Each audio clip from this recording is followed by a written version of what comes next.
안녕하세요. 오늘도 사연 살롱을 찾아주셔서 감사합니다. 저는 서울 양천구에 사는 30대 중반의 여성이에요. 저는 몇 달 있으면 결혼 2주년을 맞이하게 되는데요.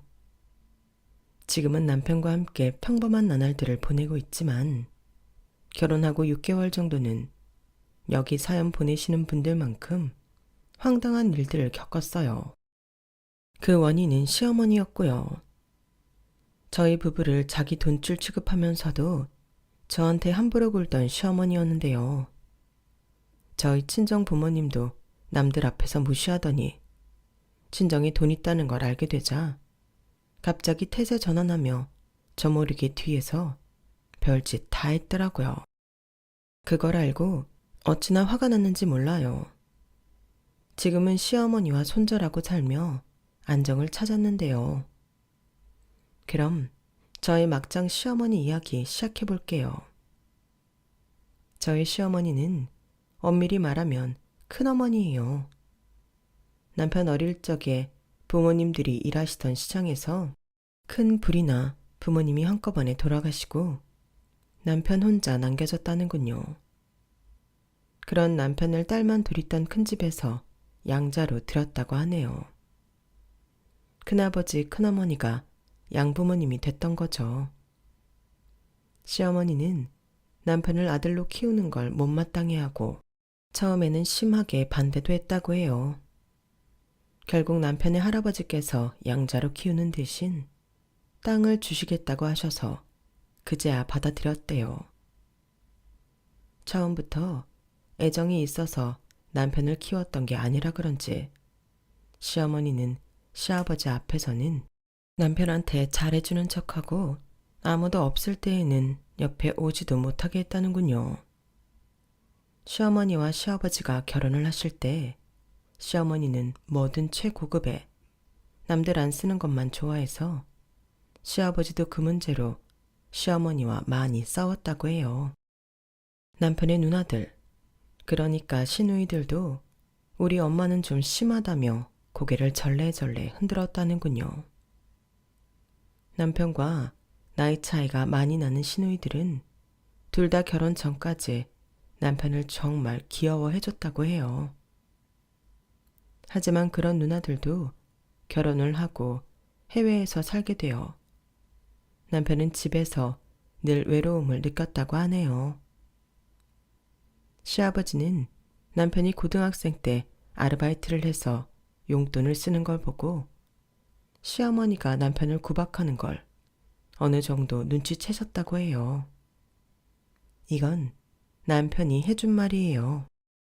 그때부터 시아버지가 남편한테 직접 용돈을 주고 생활비도 철저하게 관리를 했는데 그것 때문에 시어머니가 난리가 나서 가출도 하고 한바탕 집안을 뒤집어 엎었다고 해요. 그 일로 시아버지는 스트레스를 크게 받고 쓰러지셔서 한동안 고생하시다가 돌아가셨다네요. 시아버지가 돌아가시고 유산을 제대로 관리 못한 시어머니는 돈을 흥청망청 쓰다가 남편이 대학 졸업해서 돈을 벌게 되자 갑자기 상냥하게 굴며 들러붙었대요. 남편은 그런 시어머니가 너무 싫었지만 그래도 자기를 키워준 것에 대한 보답이라 생각하고 계속 보살펴 드렸고요. 같이 살지는 않았지만 생활 전반적인 걸 다 지원해 드렸다고 했어요. 저와 남편은 회사 선후배로 만나서 처음에는 아무도 모르게 비밀 연애를 하다가 결혼할 즈음에 커플인 걸 공개했어요. 회사 내에서 사귀는 게 알려지면 이러쿵저러쿵 뒷말이 많거든요. 저희가 처음 사귈 때에는 결혼까지 가게 될 줄 몰라서 더 비밀로 하려던 것도 있었어요. 저한테 프로포즈 하기 전에 남편은 정말 많이 망설였다고 해요. 실제로 남편이 저에게 결혼하고 싶다면서 이렇게 말하기도 했고요. 미영아, 너도 알지? 우리 어머니 어떤지. 내가 얘기 많이 했잖아. 나 정말 미영이 너랑 결혼하고 싶은데 어머니가 걸려서 너한테 어떻게 하실지 감도 안 잡힌다. 뭘 걱정하는지는 알겠어. 근데 그 걱정보다 나랑 결혼하고 싶은 마음이 더 큰 거잖아. 나는 그 마음이면 돼. 그러니까 우리 결혼하자. 내가 오빠 마음고생해도 위로받게 해줄게. 어때? 좋지? 저희 말에 남편은 어린아이처럼 울음을 터뜨렸고 저는 그런 남편이 너무 안쓰러워 부둥켜 안고 같이 울었네요. 시어머니는 남편이 생활비를 보내면 정확히 2주 만에 전화를 해서 요즘 물가가 얼마나 올랐는데 그 돈 갖고 한 달을 어떻게 사냐는 둥 별별 우는 소리를 다 해가며 남편한테 계속 돈을 뜯어내고는 했어요. 저도 그런 통화를 하는 걸 실제로 들은 적도 있고요. 그래서인지 남편은 제가 결혼하자고 한 걸 굉장히 고마워했어요. 내가 무슨 복으로 미영이 너처럼 좋은 사람을 만나나 모르겠다. 무슨 복이라니. 오빠가 더 좋은 사람이야. 내가 뭐 아무나 하고 결혼하겠다고 할까봐? 우리 재미있게 잘 살자. 고마워 미영아. 내가 진짜 잘할게. 정말 잘할게. 정말 잘하겠다면서 부담은 갖지 마 오빠. 지금처럼만 해줘도 나는 충분해. 오빠 나한테 얼마나 잘하는데. 그렇게 저희는 서로를 격려하고 북돋으며 결혼을 약속했고 바로 날짜를 정해 양쪽 집에 인사를 했어요. 저희 부모님은 남편 인상도 좋고 몸놀림도 부지런하다며 좋아하셨어요. 부모님은 집안 사정보다도 사람을 먼저 봐주셔서 제가 다 감사하더라고요. 그리고 남편 집에 인사를 가게 됐는데요. 남편은 너무 신경 쓰지 말라고 했지만 그래도 시댁의 어른이고 원래는 큰어머니여도 남편 어머니가 되어주신 분이니 과일하고 한우를 사서 인사를 갔어요. 시어머니는 남편한테 듣던 대로 화려한 사람이더군요. 집에서 만나는 건데도 목에 비싼 스카프까지 두르고 완벽하게 명품으로 차려입고 있더라고요. 정말이지 그럼에도 왜 그렇게 촌스럽던지 기억을 안 할래야 안 할 수가 없었어요. 전부 명품인데도 윗옷과 아래옷이 각자 따로 노는 느낌에 색 매치도 하나도 맞지 않았거든요. 그런데도 어찌나 표정은 도도하던지 저를 정말 차가운 눈빛으로 쳐다보더라고요. 아가씨네 집은 어디야? 강남? 강북? 부모님 말씀하시는 거면 지방에 계세요. 그러자 시어머니 눈빛은 더 싸늘해져서는 저를 노려봤어요. 지방? 지방이라니 무슨 일 하시는데?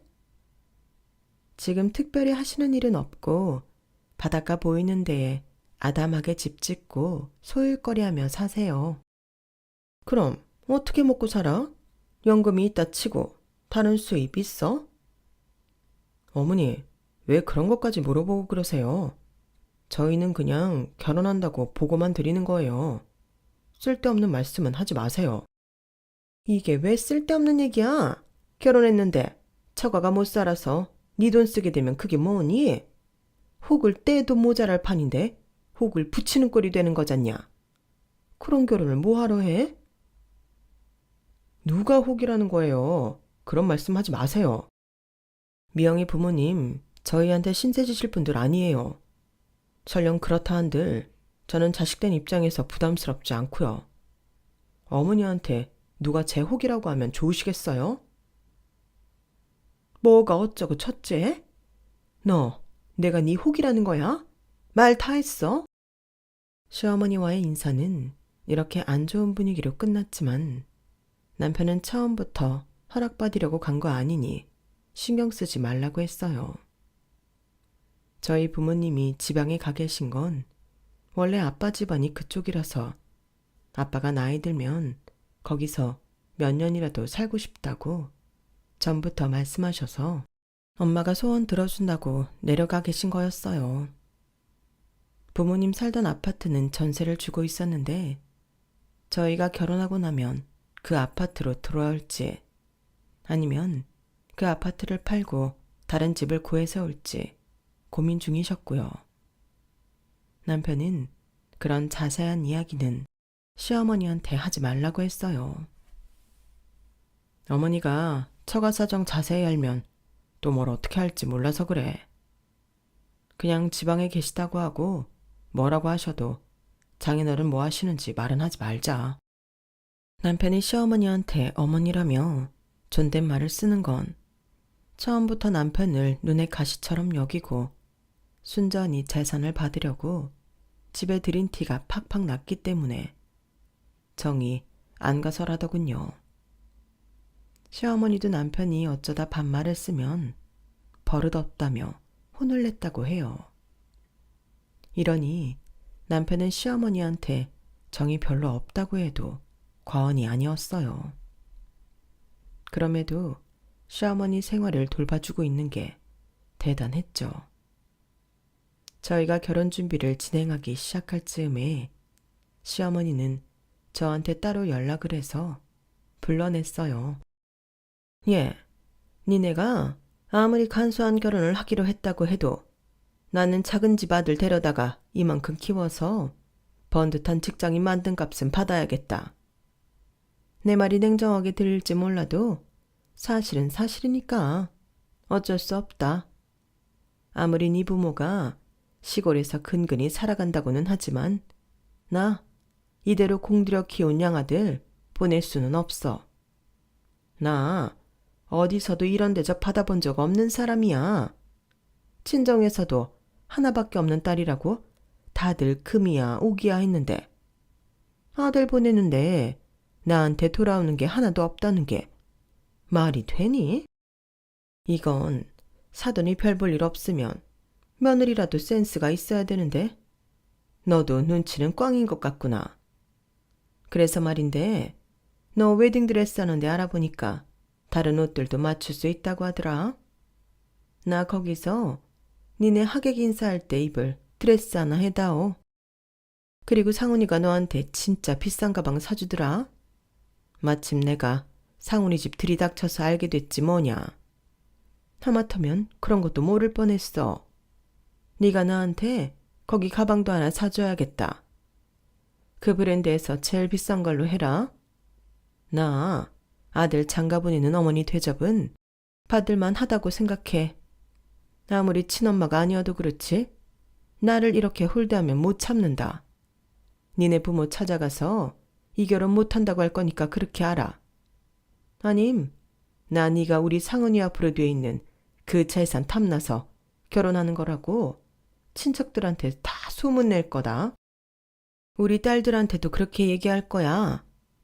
너 신우가 더 무서운 거 모르지? 어디 한번 당해보라고. 저는 이미 남편의 누나들하고 전화통화를 다 했고 그분들은 저한테 진심으로 결혼을 축하해 주셨어요. 저희한테 선물도 보내주신다고 했고 한 분은 결혼식에 못 오지만 다른 한 분은 오신다고 했고요. 시어머니는 그런 걸 전혀 모르고 있는 게 분명하더군요. 그만큼 자기 딸들하고도 교류가 거의 없는 거였죠. 어머니, 제가 오빠 재산 때문에 결혼한다는 건 말도 안 돼요. 저랑 오빠는 정말 서로를 신뢰해서 결혼하는 거고요. 저도 어머니한테 저 힘 닿는 대로 뭐라도 해드리려고 준비 중이에요.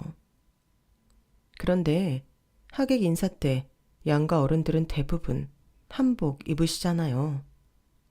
드레스는 좀 어려울 것 같고요.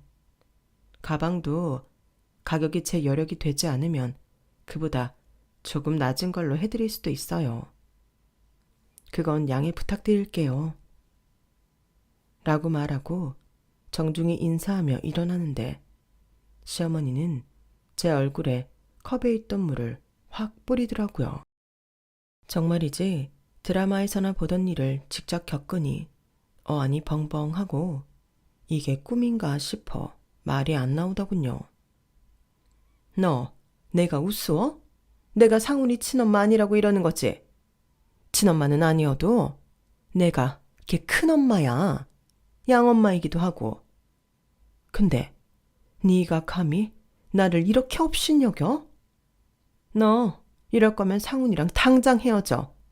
이 결혼 못한다고. 진짜 어디서 이렇게 싸가지 없는 게 우리 집안에 들어오겠다고 거들먹거리는 건지 원. 부모가 돈이 없으니 딸까지 천박하게 키웠나? 니네 부모는 너한테 뭘 가르친 거야? 어른한테 어떻게 해야 되는지도 못 배웠어? 못돼 처먹은 것 같으니라고. 시어머니는 카페 안이 떠나가라 소리를 고래고래 지르며 저를 망신을 줬고 결국 직원이 경찰을 부를 수도 있다고 엄포를 놓고 나서야 카페를 떠났어요. 그런데 하필 그 자리에 저와 같은 부서 사람이 있었는데요. 카페에서는 모르는 척 자리를 비켜주던 그 사람은 회사에서 저한테 조심스럽게 이렇게 말했어요. 최미영 씨, 아까 그 사람 윤상훈 팀장 어머니 맞지? 나 윤 팀장은 정말 좋은 사람이라는 거 아는데 그 어머니 장난 아니다. 이대로 결혼해도 괜찮겠어? 아무리 내가 남이라지만 너무 걱정스러워서 그래. 걱정해줘서 고마워요, 선배. 근데 괜찮아요. 저 모르고 결혼하는 거 아니고 저도 다 대책이 있거든요. 제가 잘 설명을 했지만 그분은 정말 걱정이 됐는지 결국 그날 있었던 일을 남편한테 말했고 남편은 화가 단단히 났어요.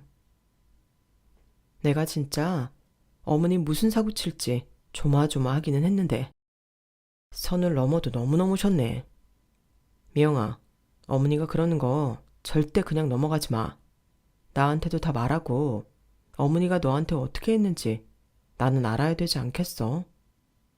나 너랑 결혼하는 거 어머니 그런 말도 안 되는 심술 받으라고 하는 거 아니야. 난 어머니가 너 손끝 하나 못 대게 할 거라고. 그러니까 앞으로 무슨 일 생기면 혼자 넘기지 말고 꼭 얘기해. 나랑 어머니 사이 걱정하는 거라면 그럴 거 없어. 그럴 만큼 돈독한 사이 아니니까. 알았지? 많이 놀랐지? 스트레스로 힘든 건 아니야? 잠은 잘 자고. 괜찮아. 뭘 그 정도로 잠을 못 자고 그러겠어. 나 멘탈 튼튼해. 걱정하지 마. 아무렇지도 않아. 사실은 좀 놀라서 가슴이 두근거리는 증상이 있기는 했지만 그런 걸로 남편을 걱정시키고 싶지 않았어요. 또 시간이 지나면 나아질 증상이기도 했으니깐요. 남편은 저한테 시어머니가 이상한 짓을 하면 절대 혼자 참지 말라고 저한테 몇 번이고 약속을 받아냈어요. 그리고 남편이 시어머니한테 뭐라고 했는지는 몰라도 시어머니는 저한테 자기가 좀 과했다며 혹시 불쾌했다면 유감이라는 묘한 문자를 보냈더군요. 나중에 알고 보니 남편은 그날 당장 본가에 가서 시어머니한테 이런 식으로 하면 더 이상 생활비 지원을 안 할 거라며 난리를 쳤더라고요. 이거는 제가 나중에 다른 친척분을 통해서 들은 이야기예요. 그 친척분도 시어머니 성격 이상한 거 알아서 한마디 하러 왔다가 남편과 시어머니가 싸우는 걸 봤다고 했어요. 남편이 돈을 안 준다고 하니 시어머니는 상견례 때에도 비교적 얌전하게 차려입고 와서 저희 부모님한테도 형식적인 예의는 지켰어요. 물론 깔보는 듯한 눈초리로 쳐다보며 부모님 차림새까지 일일이 훑어보기는 했지만요. 그리고 조용히 잘 지나가나 싶었는데 결혼을 며칠 앞두고서 다시 저를 찾아와서는 이렇게 말했어요. 너 잘 들어. 상훈이가 나한테 주는 돈은 절대 간섭하지 마. 네가 상훈이랑 결혼한다고 상훈이 지갑까지 네 것처럼 쥐고 흔들지 말라는 뜻이야. 만약에 상훈이가 나한테 주는 돈이 줄거나 이상한 낌새 보인다 치자. 나 그 길로 네 부모 찾아가서 집안 쑥대밭 만들 테니까 그렇게 하라. 어디서 없는 집에서 기어들어와서 도움은 주지 못할 망정 나한테 주는 돈까지 간섭이나 하려 들면 정말 큰 코 다칠 줄 알아. 그리고 너 이참에 너는 나한테 한 달에 얼마씩 줄 건지 말해라.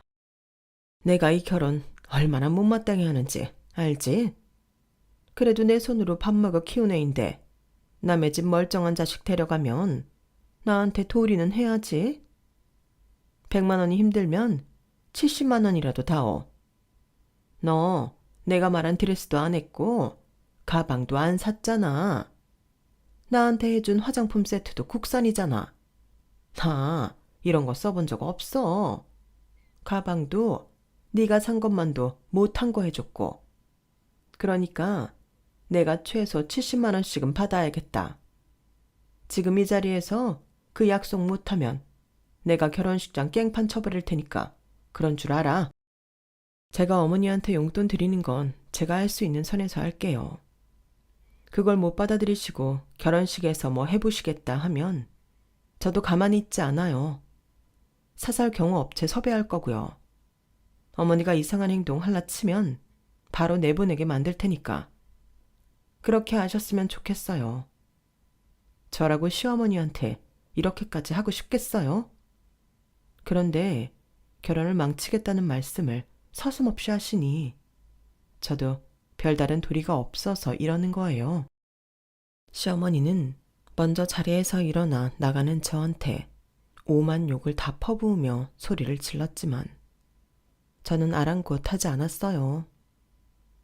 여태껏 키워줬다는 핑계로 남편한테 빨대 꽂았던 시어머니한테 용돈 같은 거 정말 보내고 싶지 않았지만 제가 그렇게 하면 남편을 덜 괴롭힐 것 같아서 저 스스로가 정한 일이었네요. 저는 남편이 결혼을 계기로 시어머니의 성화에서 조금이나마 자유롭기를 바랐어요. 하지만 그럴 시어머니가 아니었죠. 시어머니는 주말마다 전화를 해서 저희가 뭘 하는지 캐 물었어요. 주말이라고 어디 놀러들 다니지 마라. 돈 함부로 쓰지 말라고. 나한테 줄 돈 없다는 애들이 쏟아낼 돈 있는 건 아니지? 니네 어제 뭐 했냐? 니 SNS 보니까 음식 사진 올라왔던데 또 뭐 시켜 먹은 거야? 돈 함부로 쓰지 마. 웬만하면 해 먹어. 그런 식으로 돈 쓰면서 나한테 돈 못 보낸다 소리하지 말고 니들이 할 도리 하고 사 먹던지 놀러 가던지 해야 될 거 아니야. 어디서 그렇게 비싼 음식을 시켜 먹고 그래? 시어머니는 제 SNS를 보고 알았다고 했지만 갸우뚱하더군요. 왜냐하면 SNS에는 그 음식을 어디서 주문했는지 얼마짜리인지는 전혀 올리지 않았고 사진만 올리고 맛있다고 쓴 게 전부였거든요.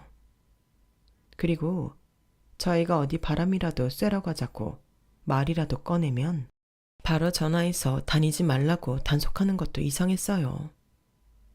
하루는 남편이 퇴근 후에 저더러 저녁 먹으며 이야기 좀 하자고 했어요.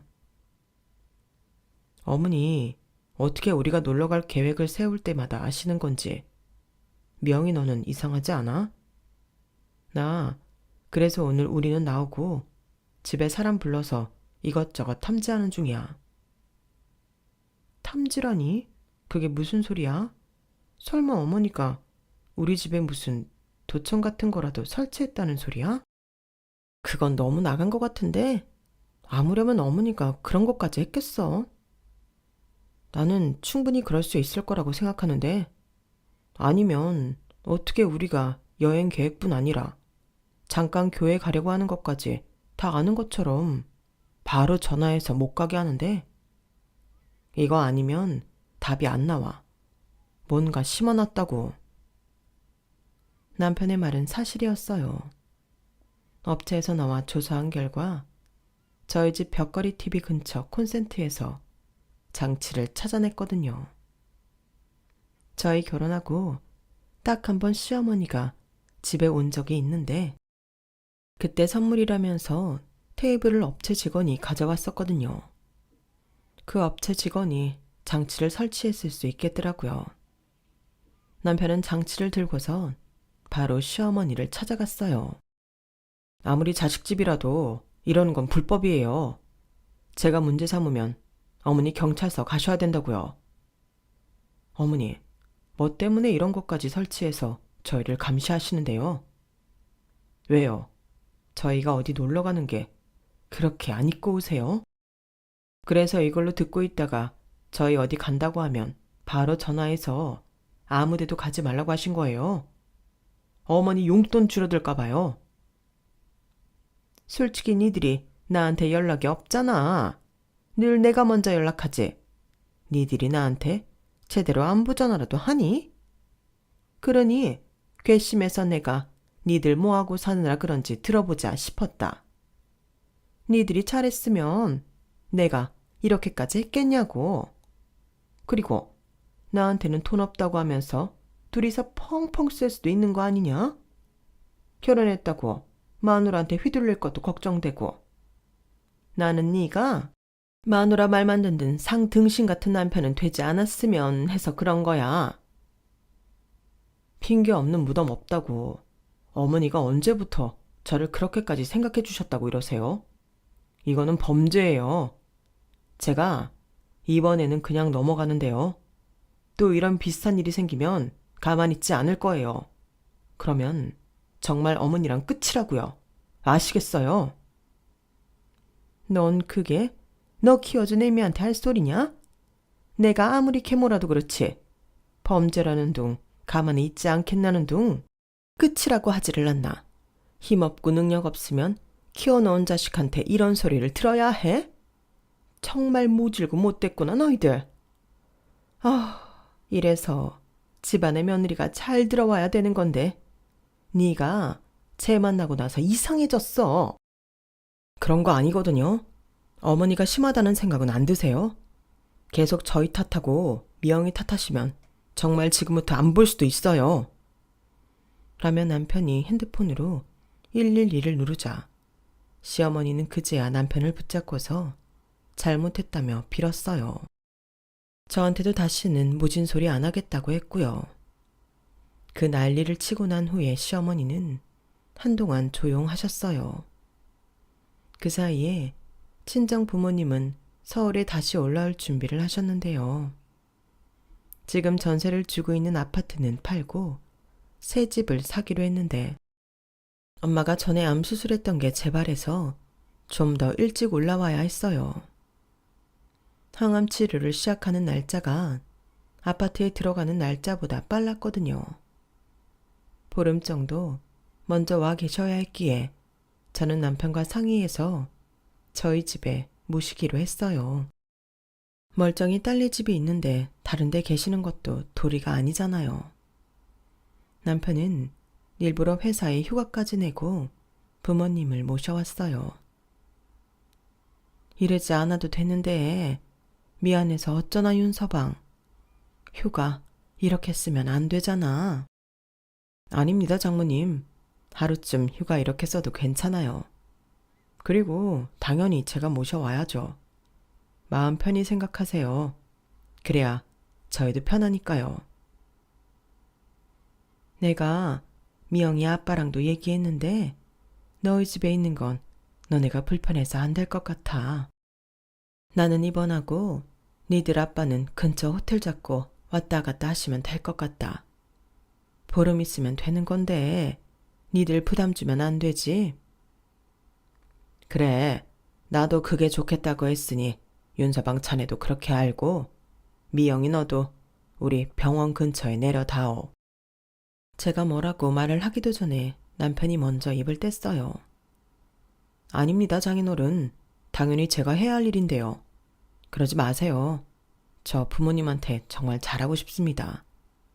자식집이 있는데 왜 호텔 신세를 지세요?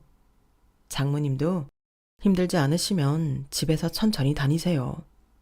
병원에서 입원하지 않아도 된다고 했다면서요. 그러면 미영이랑 같이 계시는 게 더 좋잖아요. 남편은 진심으로 친정 부모님을 존경하고 있었어요. 오로지 자기 하나 믿어주고 잘해주시는 부모님께 감동했다면서요. 엄마 아빠 돌아가시고 진짜 부모란 이런 거구나. 이런 따뜻함이 있는 거구나. 오랜만에 느꼈어. 나 장인어른하고 장모님, 우리 돌아가신 부모님으로 여기고 정말 잘해드리고 싶어. 저는 남편한테 고맙기도 하고 남편이 가엾기도 했어요. 아무리 큰아버지, 큰어머니가 부모님이 돼주셨다고는 하지만 친부모 같지는 않았던 것 같더라고요. 게다가 제 시어머니가 된 큰어머니는 남편한테 애정이라고는 눈꽃만큼도 느껴지지 않았으니 그 오랜 세월 동안 얼마나 외로웠을지 상상도 되지 않더라고요. 저는 끝까지 남편과 함께 하기로 다짐했네요. 친정엄마 항암 치료를 받는 도중에 아파트 이삿날이 되어 저와 남편이 같이 이사를 도왔고 부모님은 무사히 새 아파트에 들어가셨어요. 저는 친정을 오가며 엄마를 돌봐드리고 회사를 다니느라 바쁜 나날을 보냈죠. 그러는 도중에 한 번은 시어머니가 제가 용돈을 안 보냈다고 재촉 전화를 한 적이 있었는데요. 이상하게 말투가 예전과 다르게 부드럽더라고요. 예, 많이 바빠서 잊은 것 같아 그러는데 내 용돈 보낼 날이 지났거든. 어떻게 오늘 보낼 수 있겠니? 아, 그랬네요. 죄송해요, 어머니. 제가 요즘 바빠서 깜빡했어요. 지금 바로 보내드릴게요. 아니다. 뭐 그럴 수도 있지. 나는 혹시나 해서 물어본 거니까 너무 맘에 두지 말고 그럼 돈 기다리마. 저는 너무 사근사근한 시어머니가 이상해서 고개를 갸우뚱했어요. 얼마 지나지 않아 시어머니가 왜 그랬는지 알게 됐지만요. 제가 엄마 병원에 모시고 가려고 차를 가지고 친정에 갔는데 친정 아파트 현관에서 시어머니가 나오고 있지 않겠어요. 바로 그 뒤에 아빠가 있었는데 시어머니가 신이 나서 택시를 타고 가는 게 보이더라고요. 저는 이게 다 무슨 일인가 싶어 엄마한테 물어봤어요. 엄마, 아까 보니까 시어머니 다녀가신 것 같은데 무슨 일이야? 그리고 우리 시어머니한테 엄마 아빠 서울로 오시는 거 말씀 안 드렸는데 어떻게 하신 거지? 그러자 엄마는 굉장히 곤란한 표정을 지으며 말을 아끼셨어요. 저도 항암 치료받느라 아픈 엄마한테 계속 묻기도 뭐해서 참았다가 집에 돌아와 아빠한테 꼬치꼬치 캐물었어요. 그랬더니 아빠가 어쩔 수 없다는 듯 말씀하시는데 정말 어이가 없더군요. 실은 말이다. 사돈이 네가 결혼하고 용돈도 조금 보내고 며느리 노릇을 못한다며 우리 시골집을 수소문해서 찾아오셨더구나. 우리 애들한테 돈 탔으면 안 된다길래 우리는 그러지 않아도 된다고 솔직하게 말씀드렸다. 사실 저희 아빠는 탄탄한 중소기업 대표였고 지금은 명예직으로 옮기셔서 스타트업 회사에 투자를 하고 계셨어요.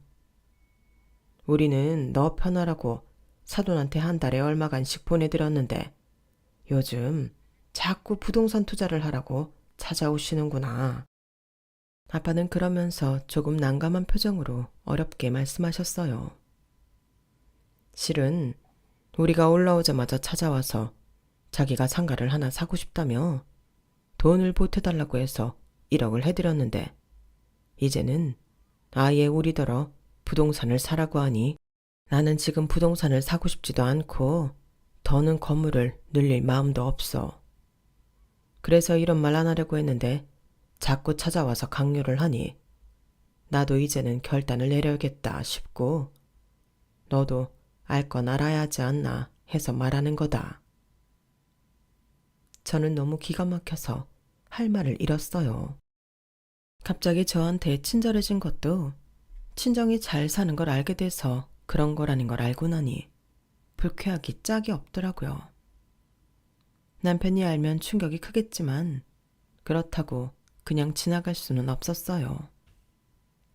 벌써 친정 부모님한테 1억이 넘게 가져갔다는 건 앞으로도 그럴 수 있다는 거였고, 잘못하면 친정 부모님하고 시댁하고 무슨 일이 날 수도 있는 거잖아요.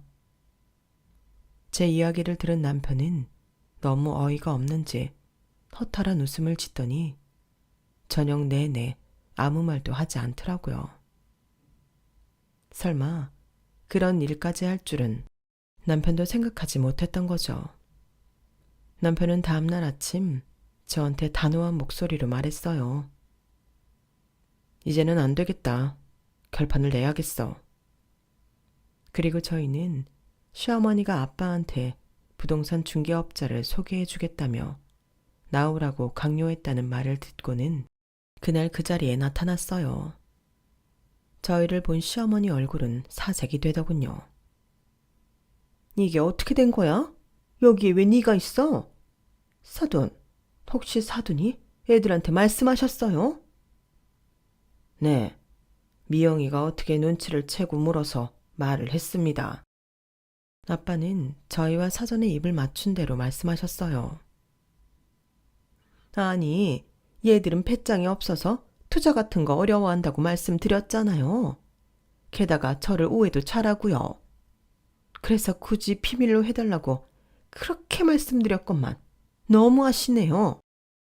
저희 몰래 시골에 찾아가서 돈도 매달 따로 받고 벌써 장인어른한테 1억도 가져가셨으면서 뭐가 오해예요?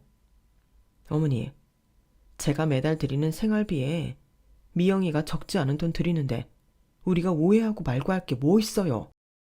어머니가 결혼 전부터 미영이한테 한 게 있는데 저희가 어머니 말씀을 믿겠어요? 제가 어머니를 몰라요? 그런 식으로 여태껏 장인어른 속이신 거죠. 이제 더는 안 되겠네요. 제가 예전에 분명히 말씀드렸을 텐데 잊으신 건 아니겠죠?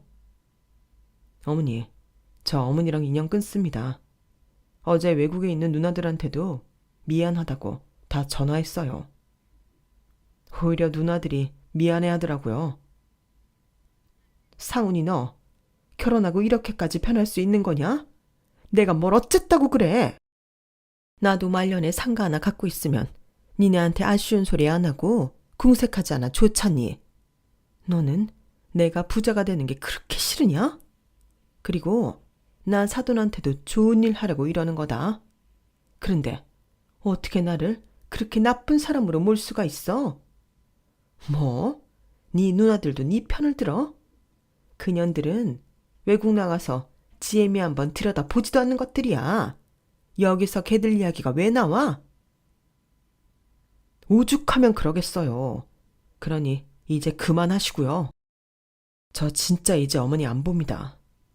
아버지가 남겨주신 그 집은 건드리지 않았으면 해서 제가 우리 아이 태어나면 쓰려고 미리 모아둔 적금하고 제 보험 다 해지했어요.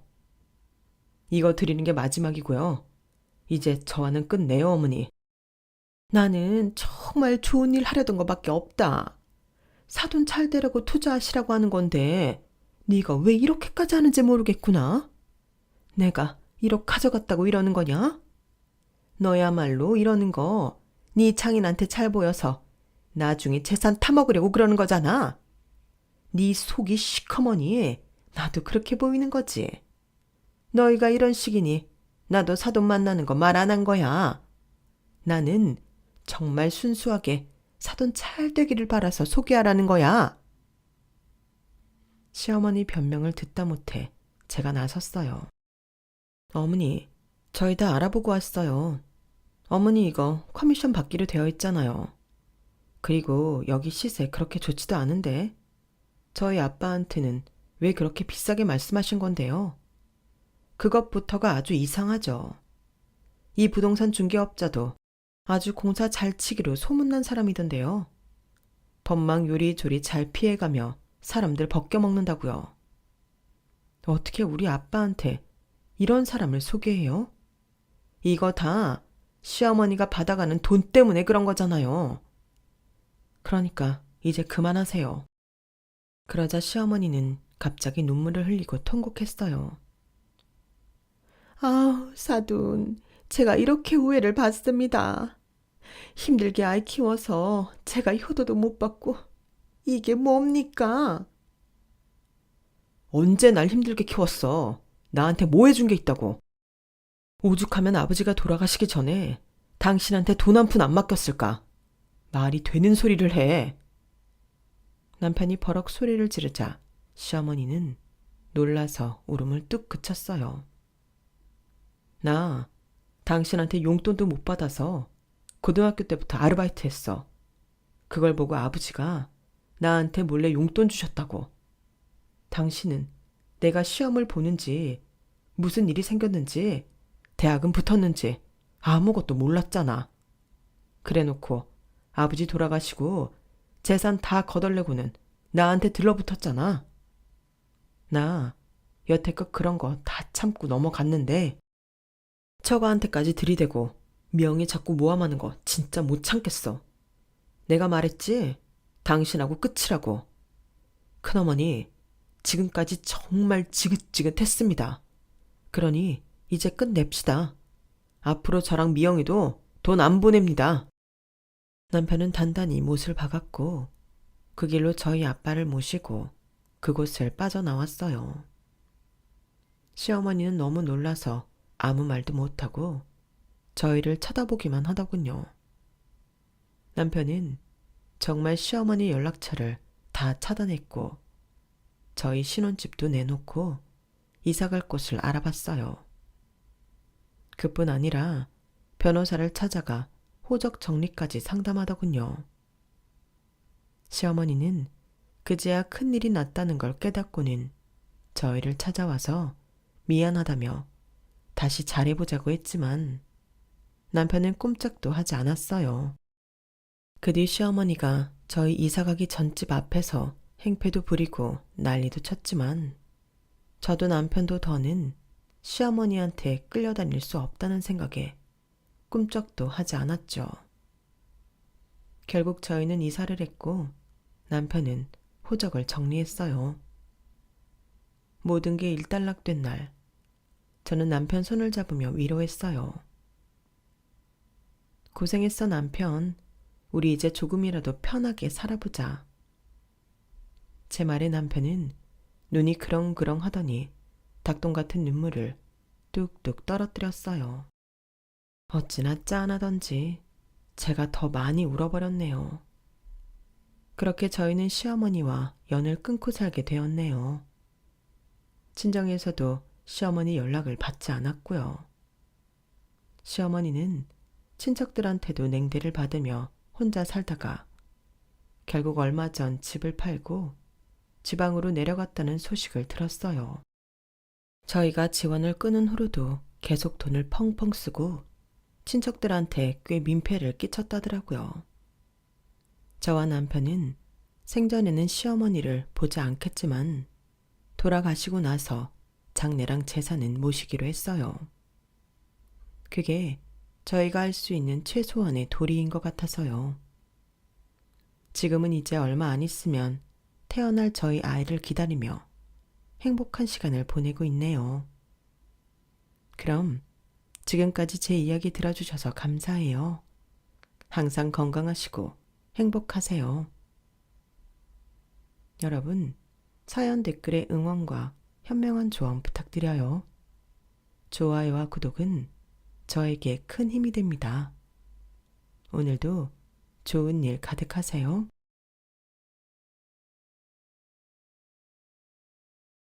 안녕하세요. 오늘도 사연 살롱을 찾아주셔서 감사합니다. 저는 이번에 유치원에 들어가는 딸을 키우고 있는 30대 직장맘입니다. 저랑 남편은 동갑으로 일을 하다가 만난 사이였어요. 사회에서 동갑을 만나니 너무 반가워 친구로 지내다가 연인 사이가 된 케이스였죠. 저는 원래 결혼을 한다면 친구 같은 편안한 배우자를 만나고 싶었어요. 서로 실없이 장난도 치고 별것도 아닌 일로 낄낄거리며 그렇게 재미나게 사는 게 꿈이었는데요. 남편과 연애를 하면서 그 꿈을 이룰 수 있겠다는 확신이 들었죠. 그도 그럴 게 남편과 저는 코드도 잘 맞고 하루 종일 붙어 있어도 심심하지 않았거든요. 하지만 주변에서 연애와 결혼은 다르다며 잘 생각해보라고 말하는 친구도 있긴 했는데 저희는 지금까지도 친구처럼 연인처럼 잘 지내고 있어요. 게다가 하는 일도 동종업이라 서로 일에 대한 이해도도 다른 부부에 비해 넓었는데 정신없이 바쁘거나 일이 힘들 때도 종종 도움을 받을 수 있으니 뭔가 더 같이 사는 조력자 같은 기분도 들었고요. 그리고 아무래도 동갑이라도 남편은 군 복무 기간이 있다 보니 제가 연봉이 남편보다 좀 많이 높은 편인데 남편은 농담으로 자기는 우리 집 가장이야. 그러니까 절대 아프면 안 돼. 라는 말을 할 때가 많은데 농담인 건 알지만 남자들 중에는 그런 것도 자존심 상해 와이프한테 괜한 자격지심으로 꼬라지를 부리는 경우가 있다고 알고 있기에 저는 남편이 더 현명하고 저보다 더 아량이 넓은 사람이라고 생각해요. 솔직히 누가 많이 버는 게 뭐가 중요하나요? 둘이 열심히 일해서 열심히 일한 만큼 벌면 그만인 거죠. 저는 남편이 군 복무할 동안 일을 더 많이 했으니 그만큼 더 버는 게 맞는 거고요. 그리고 저한테 어떤 사정으로 일을 쉬어야 한다면 그때 남편이 저보다 더 많이 버는 것도 맞는 일이라고 생각했기에 저도 남편도 그 부분에는 꿍할 것도 없고 그런 농담을 즐기는 편이었어요. 하지만 저희끼리는 농담이지만 그 말을 엄청 싫어하는 한 사람이 있었는데요. 그 사람은 바로 저희 시어머니셨죠. 저희 시어머니는 나이는 그렇게 많지 않지만 생각은 참 고리타분한 옛날 분이셨어요. 사연글을 들으면 저희 시어머니 같은 남아선호 사상에 젖어 계시는 분이 많던데 저희 시어머니도 딱 그런 분이셨죠. 하지만 이젠 과거형으로 지금은 예전의 고리타분함을 벗고 요즘 시대 시어머니로 거듭나고 계신데 그때는 참 심각할 정도로 과거에 묶여 계셨어요. 그리고 당신은 아들 둘 낳은 것이 살면서 가장 잘한 훈장처럼 여기시는 분이셨는데 다행이라면 다행인 게 저희 남편은 차남이었어요. 그래서 형님보다야 마음고생은 덜한 편이었는데 제가 무남 동료 외동딸로 자라서인지 시어머니와 저는 상극 중에 상극이었죠. 뭐 저랑만 상극인 건 아니었고요. 저희 친정엄마와도 상극 중에 최상극이었어요. 저희 친정엄마는 어렵게 고생하다 저를 낳아 저를 정말 당신 목숨처럼 키우신 분이거든요.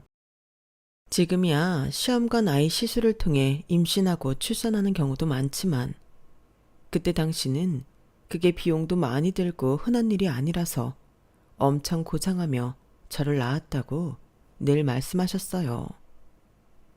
그러니 그 두 사람이 사돈으로 처음 만났던 날인 상견례에서 보이지 않는 신경전이 어마무시했는데 지금은 웃으면서 말하지만 그때 당시는 장난이 아니었죠. 하마터면 결혼도 못하고 그 자리에서 쫑이 날 뻔했으니까요. 아, 사돈네는 아들이 없어서 큰일이네. 어째 딸 하나 딸랑 낳으셨어요. 조상 볼 면목이 없으시겠다. 나는 그래도 아들만 둘 낳아서 사람 대접받고 살았는데. 어머, 지금 무슨 말씀을 하시는 거예요? 저희 딸 낳고 엄청 대접받고 살았어요. 이렇게 예쁜 딸을 낳았는데 당연하죠. 저희 애가 공부도 잘하고 성격도 좋아서 반장, 회장, 감투랑 감투는 혼자 다 쓴 애예요. 저희 시어머니가 다인이를 얼마나 예뻐하셨다고요.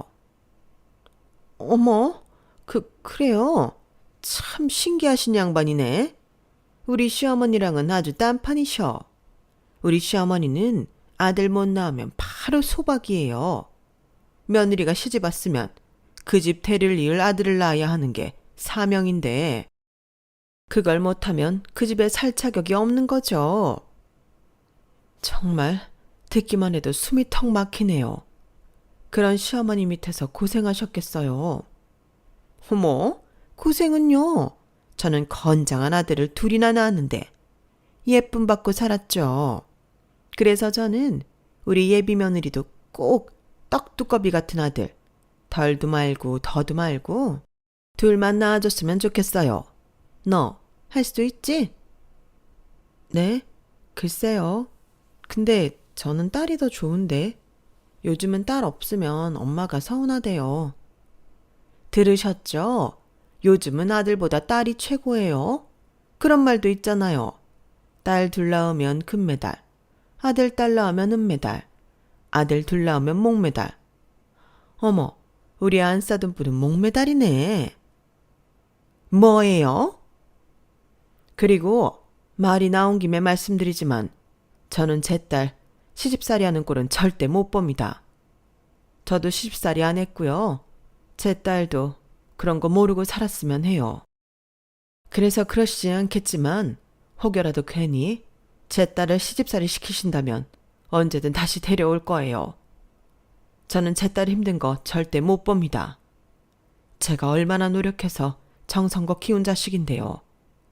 저는 사위도 귀한 남의 자식이라고 생각하며 존중할 거고 제 딸도 귀한 존중받길 원합니다. 사실 돈이든 직업이든 다음 일이죠. 저는 그렇게 생각합니다.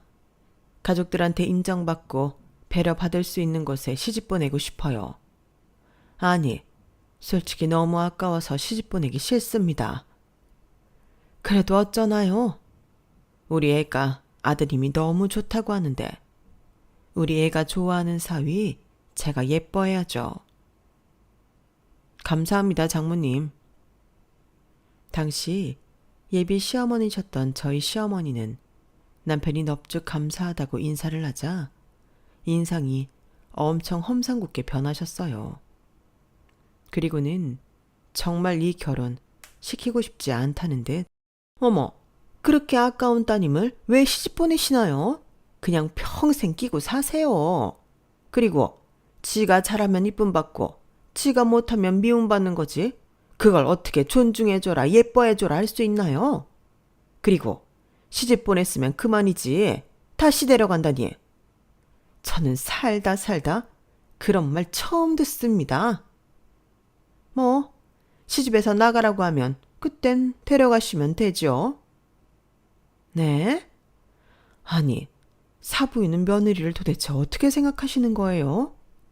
말씀만 들어서는 저희 딸 마음에 안 드는 것 같은데요. 말은 바로 해야지. 저는 지금 따님이 마음에 안 드는 게 아니라 시어머니는 차마 저희 어머니 앞에서 당신이 마음에 안 든다는 말은 못 하셨어요. 대신 그 이상한 분위기의 자리를 저희 시아버님과 친정아버지가 나서서 애써 정리해 다행히 그 상견례 자리를 마무리할 수 있었는데 그때 양가 아버님들이 나서지 않았다면 두 어머니 성깔에 저희 결혼은 엎어졌을 거예요. 아니, 상견례 자리만 어찌어찌 잘 마무리했지만 각자 집에 돌아가서 저와 남편은 각자의 어머니한테 이 결혼 하지 말라고 한 소리씩 들어야 했는데요. 너 그 집 가면 그 옆에 내가 너를 쥐잡듯 잡을 거야. 엄마는 그 꼴 절대 못 봐. 아니 이 사람아, 애가 좋다는데 뭘 그래. 그리고 오늘 그 자리는 자기 때문에 우리 딸 미운 털 박히게 만든 거야.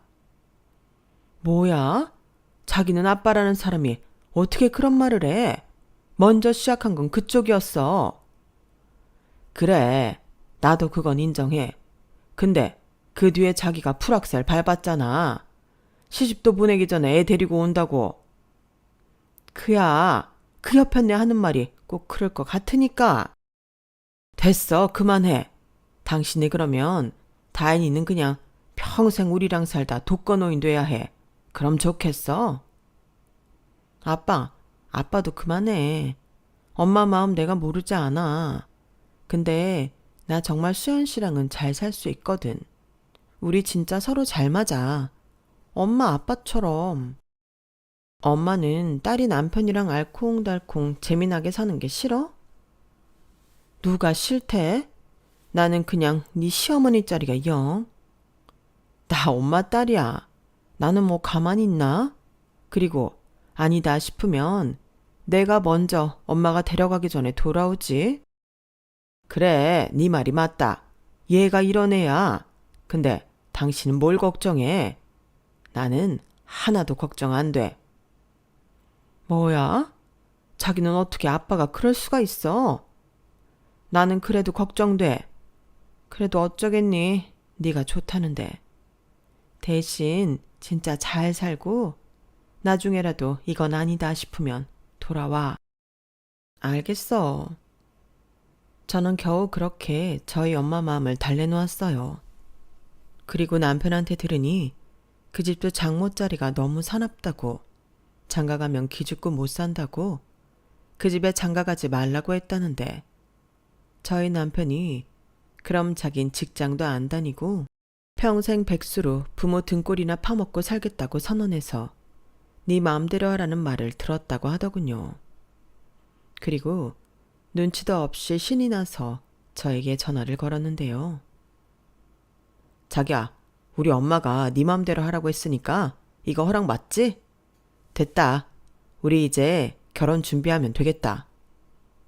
라고 하는데 황당하기도 하고 귀엽기도 하고 시어머님이 약이 바짝 올랐겠구나 싶더군요. 하지만 저는 부창부수라고 남편처럼 개의치 않았어요. 남편이 저렇게 저랑 결혼하고 싶은 뜻이 확고한데 제가 아니라고 할 이유는 없잖아요.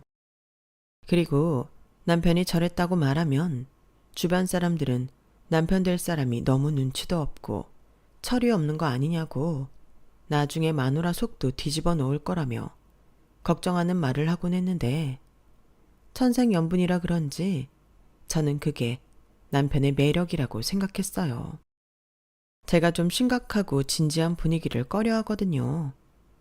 그런데 남편은 연애할 때부터 그 어떤 심각한 일도 저렇게 단순화시켜서 해결해버리니 저도 덩달아 심각해지지 않고 심플해서 좋았는데 그렇다고 사람이 깊이감이 없고 자기중심적인 것도 아니라서 저는 오히려 그게 남편의 깊은 내공이라고 생각했어요. 그런데 시어머니는 그런 아들이 7푼이 8푼이라며 결혼 준비할 때도 괘씸하다며 단 한 푼도 도와줄 수 없다고 했는데 사실 꼭 그런 것만도 아니라는 걸 저는 알고 있었어요.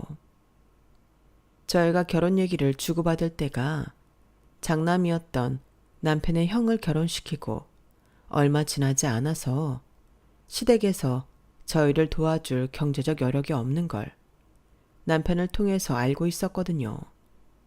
그러니 저도 그 점을 서운하게 생각하지 않았고 그냥 저희는 작게라도 같이 지낼 수 있는 집만 있으면 좋다고 생각해서 저는 원룸이건 옥탑이건 저는 남편만 있으면 상관없다고 했어요. 하지만 남편은 큰 집은 아니더라도 신혼인만큼 집이 예뻤으면 좋겠다고 했는데 남편의 의견을 10분 반영해 야경 뷰가 예쁜 오피스텔을 매매하기로 했는데요. 말이 오피스텔이지 침실로 쓸 방도 따로 있고 거실에 복층까지 있는 곳이었어요.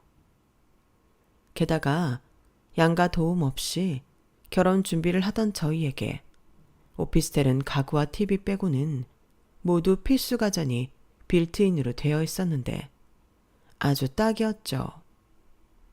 시댁에서 돈을 지원받지 못하니 저도 저희 집에 돈을 안 받는다고 했거든요. 그래야 남편도 저와 저희 친정에 눈치를 보지 않을 것 같았어요. 그리고 처음엔 전세로 시작할 생각이었는데 그때 당시도 전세 사기 같은 이슈가 있어서 그냥 속 편하게 대출을 받더라도 매매를 하기로 했던 거죠. 그러면서 자연스럽게 저희 둘 중에 돈을 더 많이 보탠 채가 제 명의로 등기를 하게 되었는데요. 대출을 받아야 해서 둘 중에 연봉이 더 높은 사람 이름으로 하게 되었죠. 그런데 시어머니가 그걸 나중에 아시고는 노발대발. 정말 장난이 아니었는데요. 세상 천지 여자 이름으로 집을 사는 경우가 어딨냐고.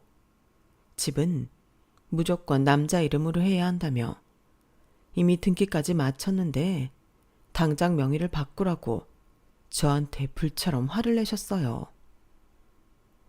너 정말 무서운 애구나. 아니, 남편을 제치고 어떻게 네 이름으로 집을 사? 그럼 그 집이 너 혼자 거야? 어머니, 그게 무슨 소리세요? 그냥 명의는 대출 때문에 제 이름으로 하게 된 거예요. 그의 이름으로 하면 대출이 그 정도도 안 나오고 금리도 제가 더 혜택이 있어서 그이가 먼저 그럼 그렇게 하자고 한 건데 이렇게 화를 내시면 제가 너무 당황스럽죠. 뭐야? 아무리 그래도 집안의 대표는 남자지. 너 일부러 그런 거 아니냐? 집안의 가장을 뭘로 알고? 너 지금 네가 내 아들보다 더 번다고 유세 떠는 거지? 네? 제가 무슨... 그리고 가장이 꼭 남자여야만 하는 법은 없잖아요. 저희 집 세대주는 전데요. 그리고 유세 떠는 게 아니고 그냥 더 능력 있는 사람이 하면 되는 거 아닌가요? 어머니는 도대체 언제적 사람이세요? 그럼 저도 그의 이름으로 바꾸고 일 안 하고 살림만 할까요? 어머니처럼요? 뭐야? 너 지금 말 다 했어? 시집 온 지 얼마나 됐다고 벌써 시애미를 우습게 알아. 너는 니네 엄마가 그렇게 가르치든 내가 이래서 너는 안 된다고 한 거야. 하나를 보면 열을 알지. 아, 좌우지간 좋은 말로 할 때 명의 내 아들 이름으로 바꿔라. 싫어요. 명의 변경하려면 돈도 많이 들고요. 앞으로 저희 집 일은 저희가 알아서 하는 게 맞다고 생각해요. 뭐? 싫어? 아니, 너는 어떻게 시애미 말에 싫다는 소리를 그렇게 쉽게 하냐? 나 때는 싫어도 싫다는 말 못하고 빙빙 돌려서 시어머니 기분 나쁘시지 않게 좋게 설명했어. 아니, 너라는 애는 뭘 얼마나 가르쳐야 하는 거니? 시어머니는 저를 마치 뭘 몰라서 미쳐 날뛰는 망아지라고 생각하는 듯 한숨까지 쉬며 말씀하셨어요. 하지만 그때도 저는 싫은 거 싫다고 하면 되지 뭘 가성비 떨어지게 말을 빙빙 돌리냐고 대답했고 시어머니는 자기 혈압 오른다고 전화를 끊어버리셨는데 저는 퇴근 후 남편한테 이야기하고 자기 집 일이니 자기가 해결하라고 했어요. 저희가 결혼하면서 한 가지 약속한 게 있거든요. 그건 바로 그 집 일은 그 집 자식이 해결하는 거였는데 지금도 그 부분은 철칙처럼 지키고 있거든요. 그래서 남편이 그날 저녁 바로 시댁에 가서 명의 변경하려면 돈 필요하다고 돈 달라고 바로 얘기했고 돈 못 주면 명의도 못 바꾼다고 다시는 명의 얘기 꺼내지도 말라고 하고 해결을 보고 왔는데 시어머니도 당신 아들이 저렇게 나오니 더는 저한테 아무 소리 하지 않으시더라고요. 그저 열받으셔서 알아 누우셨을 뿐 그것도 식구들이 아무도 관심 갖지 않자 스스로 훌훌 털고 일어나셨어요. 아무튼 그런 일이 있었고요. 저희가 둘이 맞벌이인 만큼 가사 분담도 자기가 더 잘할 수 있는 걸로 분담해서 하고 있었는데 아니, 집안 살림은 여자가 하는 거지. 밖에서 힘들게 일하고 들어온 남자를 시키면 어떡하니? 앞으로 집안일은 우리 아들 시키지 마라. 라고 저한테 딴지를 거셨지만 어머니, 저도 밖에서 힘들게 일하고 와요. 심지어 저는 그이보다 직급도 높고 연봉도 높은걸요. 그런데 집안일도 저 혼자 다 하라고요? 그럼 그이는요? 그이는 뭐 놀고 먹는 배짱인가요? 그이가 설거지를 얼마나 잘하는데요. 이제 남자 여자 할 거 없이 같이 벌고 집안일도 같이 하는 게 맞다고 생각해요. 라고 제가 말해 시어머니는 다시 한번 혈압이 오른다고 저더러 입 열지 말라고 하셨어요. 그리고 건강 때문에라도 저랑 말을 섞는 일은 줄여야 할 것 같다며 꼭 필요할 때 아니면 서로 말 섞지 말자고 하셨는데 저도 남편처럼 네 라고 그냥 곧이곧대로 말해버리니 시어머님 표정이 더 심각해지셨어요. 하지만 그날 이후 시어머니는 저랑은 결이 맞지 않다며 자기 아들 뺏어간 불려시라고 형님에게 제 뒷담화를 엄청 하신 것 같았는데요. 형님은 처음부터 저랑 잘 지내고 싶다고 하셔서 저런 이야기를 들으면 저한테 전부 알려주셨어요. 형님은 시어머님이 자기가 생각한 것보다 더 심한 남성 우월주의자라며 결혼 잘못한 것 같다고 하셨는데 형님은 아주버님을 너무 좋아해 쫓아다니다가 연애하고 결혼한 거라 그냥 저런 시어머니를 받아들이기로 했었다고 하더라고요. 그냥 똥 밟았다고 생각하려고. 같이 사는 것도 아니고 그냥 그 순간만 참고 견디면 되는 거니까. 근데 동서는 참 나랑은 다르다. 동서 보면 나까지 속이 시원해. 우리 앞으로도 계속 친하게 지내자. 저에게 먼저 저렇게 친하게 지내자고 하니 저는 그게 감사했죠. 사실 동서지간에 사이좋게 지내는 게 쉽지 않다고 하잖아요. 게다가 저는 아랫사람이라 형님이 시어머니처럼 저를 잡겠다고 작정하고 괴롭히면 그것도 스트레스일 텐데 형님이 먼저 저렇게 나오니 저는 운이 좋다고 생각했어요. 솔직히 시댁은 시어머니만 빼면 그럭저럭 식구들 모두 괜찮았어요. 시어머니는 무슨 답습이라도 하듯 자기가 시댁 때문에 고생을 너무 많이 하셨다고 했지만 정작 시아버님은 그 나이 치고는 가부장적인 면도 많이 없고 말수도 별로 없어서 저는 무섭지도 불편하지도 않았거든요. 그리고 어째 아들들이 시어머님이 아닌 시아버님을 닮아 무던한 편이었는데 저희 아버님은 그 와중에 그래도 좀 자기 할 말은 하는 스타일이었어요. 아주버님은 장남이라고 기대도 많이 받고 세뇌교육처럼 어릴 때부터 이래라 저래라 이러면 안 된다 저러면 안 된다는 말을 많이 듣고 자라 그냥 한쪽 귀로 듣고 한쪽 귀로 흘리는 그런 분이셨고요. 그러니 시어머니만 날이 갈수록 극성맞고 당신 뜻대로 안 굴러가면 속에서 화가 끓어오르는 분이 되셨는데 그런 분이 저랑은 말도 섞지 말자고 하니 속으로 엄청 기뻤죠. 때론 포기도 좋은 방법이잖아요. 그래서 저는 그냥 시어머님이 저를 포기하셨다는 게 다행이고 감사했는데 말이 포기지. 그래도 당신이 정한 선은 있더라고요. 예를 들어 결혼 초 명이라든가 남자 여자 역할이라든가 이런 건 무조건 남자인 당신 아들이 저보다 우위에 있어야 한다고 생각하셨어요. 그리고 신혼집은 말 그대로 신혼집이니 나중에 제대로 된 집을 살 때는 무조건 당신 아들 이름으로 해야 한다는 생각을 갖고 계셨는데 그러던 중 제 이름으로 넣은 청약이 당첨이 되었어요. 남편은 당시 청약 통장이 없어서 제 이름으로 되든 안 되든 좋다는 곳은 청약을 넣고 있었거든요. 그리고 저희가 결혼하고 3년이 조금 넘었을 때 드디어 하남 신도시 38평 아파트 청약에 당첨이 되었는데 그때는 어안이 벙벙했어요. 솔직히 둘이 사는데 그렇게 큰 집이 덜컥 당첨이 되니 이걸 좋아해야 할지 싫어해야 할지 모르겠더라고요.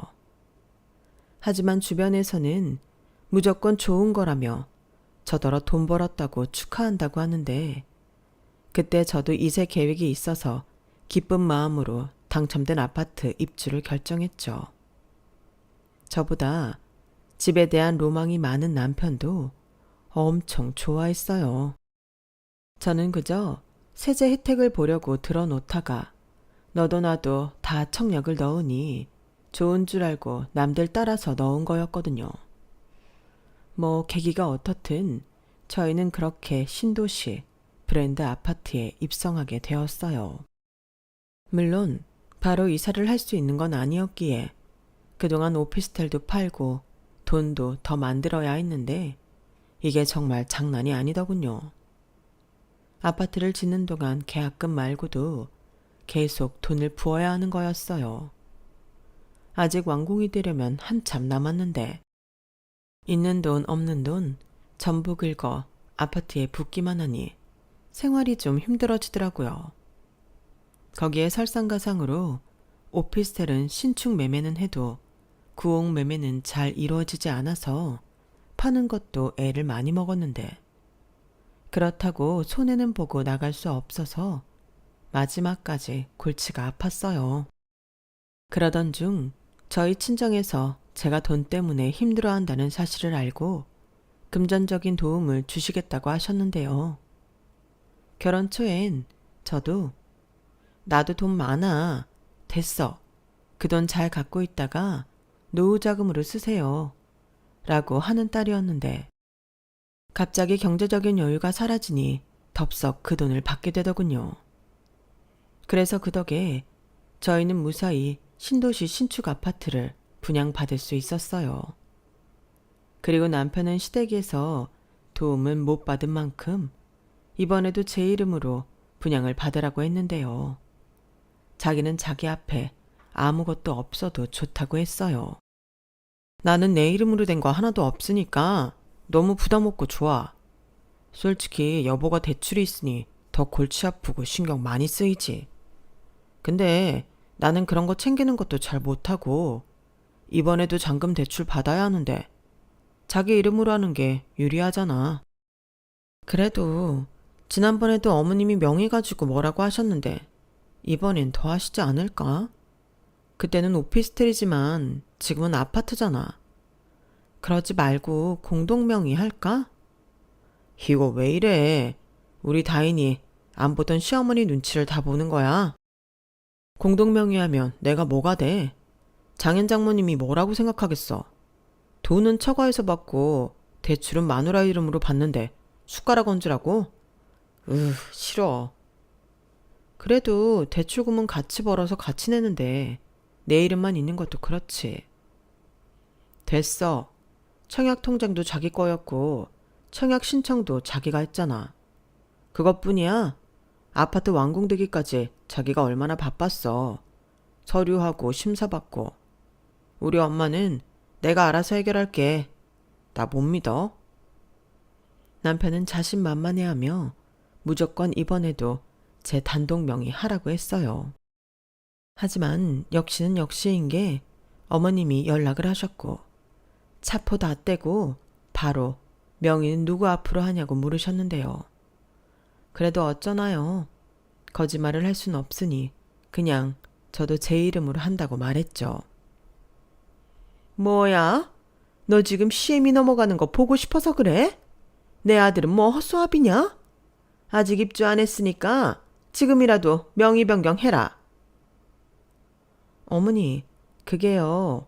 그이도 그렇고 상황이 상황인지라 이번에도 그냥 제 이름으로 하려고요. 야, 너 계속 그러면 네가 네 남편 기운 다 뺏어가는 거야. 여자가 드세면 집이 시끄럽고 불안정해지는 거라고. 내 주변에는 여자 이름으로 집 산 사람 한 명도 없다. 그야 어머니 주변에는 다 전업이시고 외벌이니까 그렇죠. 제 주변엔 와이프 명의로 집 사는 경우 많아요. 너 자꾸 CM이 말에 따박따박 말 대꾸하지? 왜? 이번에 니네 집에서 돈 좀 보탰다고 내 아들이랑 우리가 우습게 보이냐? 돈은 돈이고 부부 사이엔 엄연히 서열이 있는 거야. 남자가 위에, 여자가 아래. 그런데 아래에 있는 여자가 진명이를 갖고 있다니? 이건 신하가 왕위에서 이래라 저래라 하는 거랑 같은 거야. 너 똑똑하잖아. 뭐가 더 현명하고 올바른 건지 잘 생각해. 네가 네 남편 체면 구기면 네 남편은 밖에 나가서도 기 한 번 못 펴고 쭈구리 방탱이 되는 거야. 너는 네 남편이 그랬으면 좋겠냐? 남편이 잘 돼야 너도 행복하고 니네 집도 화목한 걸 왜 모르니? 네, 저는 잘 모르겠어요. 저희 둘이 왜 서열이 있어요? 저희는 위아래 그런 거 아니고 둘이 평등하다고 생각해요. 그리고 제가 제 의견 말하는 게 어머님한테 말대꾸하는 건가요? 그래, 말대꾸하는 거야. 이래서 여자가 많이 배우면 골치가 아파지는 거라니까. 어머, 어머니. 어머니는 같은 여자면서 어떻게 그런 말씀을 하세요? 어머니는 제가 어머님처럼 남편 눈치 보고 살았으면 좋겠는 거죠? 정작 아버님은 아무 생각 없는데 어머니 혼자만 뭐든 아버님한테 양보하시고 여자는 그렇게 살아야 한다고 생각하시는 거잖아요. 그런데 제가 그렇게 안 살려고 하니까 화가 나시는 거고요. 제 말 틀렸나요? 야, 너 지금 말 다 했어? 네, 왜요? 제가 너무 정확하게 얘기해서 놀라셨어요? 저도 모르게 짜증이 나서 시어머니한테 그냥 들이박았어요. 하필 그때가 제가 회사 일로 머리 터지고 보고서까지 까여서 제정신이 아니었는데 그런 저를 마구 건드리시니 저도 모르게 열이 받아 시어머니인데도 앙 하고 물어버린 거죠. 지금도 그때 제가 드린 말에는 후회가 없지만 말하는 방식에서는 잘못했다고 생각하고 반성도 하고 있어요. 하지만 단순히 여자라는 이유로 남편한테 희생하고 떠받들고 살라는 말은 지금도 받아들일 수 없는데요. 당신이 그렇게 살았다고 저까지 그렇게 살아야 하는 건 아닌데 시어머니의 가치관 문제를 저도 어떻게 해야 하나 막막했어요. 앞으로 더 많이 보고 더 많이 부딪히고 살 텐데 계속 이렇게 같은 문제로 소모전을 벌여야 하나 좀 지치더군요. 그리고 그 아파트 명의권은 단순하게 끝나지 않았는데요. 정작 자기 아들한테는 한마디도 하지 않고 계속 저만 잡으려 하셨어요. 그리고 자격지심인지 저희 친정에서 돈을 해줬다는 거에도 엄청 예민하셨는데요. 아, 그렇다고 그 돈을 받은 걸 싫어하신 건 아니고 그 돈 때문에 자기 아들이 길을 못 편다고 생각해서 저한테 너, 니네 집에서 돈 해줬는데 우리는 한 푼도 안 해줬다고 일부러 그러는 거지? 돈 몇 푼에 우리가 우스운 거잖아. 라며 막 따지시는데 그러면서 계속 옛날 타령만 하셨어요. 옛날엔 제사도 남자만 지내고 밥상도 남자들만 따로 받았다. 그것뿐이니 집 대문 앞에 명패도 남자 이름만 적혔어. 여자는 그저 그림자처럼 희생하고 봉사하고 그렇게 사는 거다. 네가 니네 집에서 돈 받아온 건 잘한 일이지만 그걸 밖으로 드러내면 안 되는 거야. 남편 모르게 시댁 식구 모르게 그렇게 했어야지. 어머니 지금 어느 시대에 살고 계세요? 아무리 딸이 없어서 친정엄마 마음을 모른다고 하지만 어떻게 그런 말을 아무렇지 않게 하실 수 있죠? 제가 왜 그래야 되는데요? 저는 어머니 아들 사랑해서 결혼했고 뭐든 똑같이 하려고 했어요. 그리고 따지고 싶으시면 저 말고 어머니 아들한테 하시면 안 될까요? 저도 사람이라 좀 짜증나서요. 지금 일도 바쁜데 자꾸 어머님이 이렇게 전화하셔서 저 건드리시니까 저 일도 못하잖아요. 그럼 저도 그냥 사표 쓰고 집에서 살림하면서 그의 뒷바라지만 할게요. 명의 그까짓 거 남편 이름으로 하죠 뭐. 그리고 남편 혼자 벌어서 그 대출 갚으라고 하면 되잖아요. 그렇죠?